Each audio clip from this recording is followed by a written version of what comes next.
Weight कमी होत नाही आहे, कारण तुम्ही कमी खात नाही तर तुम्ही जास्त स्ट्रेस घेतात. नमस्कार मित्रांनो, मी शिवराज बिझी बट फिटकडून तुमचं स्वागत करतो आजच्या या व्हिडिओमध्ये.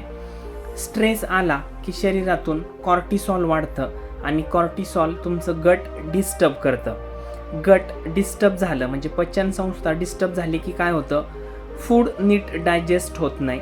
मग साहजिकच ब्लोटिंग आणि ॲसिडिटी वाढते, क्रेविंग्स वाढतात, बॉडी फॅट स्टोअर करते जेणेकरून बेली एरियावरती फॅट वाढते.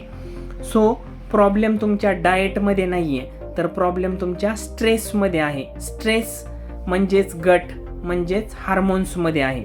उद्याच्या रीलमध्ये मी सांगणार आहे की स्ट्रेस कमी न करता वेट लॉस का होत नाही आणि पहिलं पाऊल काय आहे. धन्यवाद मित्रांनो. अधिक माहितीपूर्ण व्हिडिओसाठी चॅनलला नक्की सबस्क्राईब करा. धन्यवाद.